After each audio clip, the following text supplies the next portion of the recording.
সকলে আমার প্রীতি ও শুভেচ্ছা নিন। আশা করি ভালো আছেন। কিন্তু পাকিস্তান যে ভালো নেই আর পাকিস্তান যে ভালো থাকবে না, এটা মোটামুটি অনুমান করা যাচ্ছে। এটা নিয়ে আর কোনো সন্দেহ নেই। কারণ 14ই আগস্ট ছিল পাকিস্তানের স্বাধীনতা দিবস, 80তম স্বাধীনতা দিবস। এই স্বাধীনতা দিবসে স্বাধীনতা ঘোষণাকারী 11ই আগস্ট যারা স্বাধীনতা দিবস পালন করেছে বেলুচিস্তান, সেই বেলুচিস্তান এর উপরে তারা বিমান হামলা চালিয়েছে। তারা বেলুচিস্তানের অনেককে এই স্বাধীনতা দিবস অনুষ্ঠানে খতম করেছে, হত্যা করেছে। সঙ্গত কারণেই বেলুচিস্তানের জনগণ পাকিস্তানের সরকারের উপর এখন ক্ষেপা। পাকিস্তান রাষ্ট্রটার স্বাধীনতা সার্বভৌমত্বকে তারা এখন আর বিশ্বাস করে না। তারা একটা নিপীড়ক স্বৈরাচারী শাসকের রাষ্ট্র হিসাবে এটা বিবেচনা করে।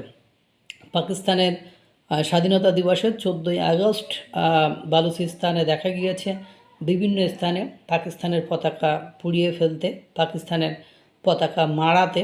পাকিস্তানের 14ই আগস্টকে স্বাধীনতা দিবসের পরিবর্তে কালো দিবস হিসেবে ঘোষণা করেছে।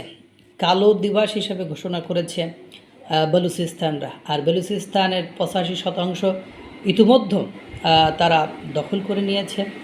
এবং আপনারা জানেন বেলুচিস্তান স্বাধীনতার জন্য এখন সর্বাত্মক প্রস্তুতি নেওয়া শুরু করেছে। তারা পাকিস্তানকে যতভাবে কোণঠাসা করা যায়, পাকিস্তানের স্বাধীনতা সার্বভৌমত্বের সাথে তারা থাকতে চায় না এবং পাকিস্তান বেলুচিস্তানের উপর নির্যাতন নিপীড়ন চালাচ্ছে। এজন্য পাকিস্তানের স্বাধীনতা দিবসকে তারা স্বাধীনতা দিবস হিসেবে মানে না। এটাকে পাকিস্তানের কালো দিবস, বেলুচিস্তানরা এটাকে কালো দিবস ঘোষণা করেছে।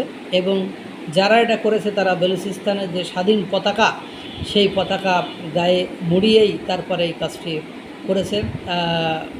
এই হলো অবস্থা। পাকিস্তান যে ধ্বংস হয়ে গেছে, পাকিস্তান যে তার নিজের দেশের ধ্বংসের মুখে দাঁড়িয়ে আছে, এটা তারই একটা নমুনা। মহান সৃষ্টিকর্তা সকলকে ভালো রাখুক, সুস্থ রাখুক।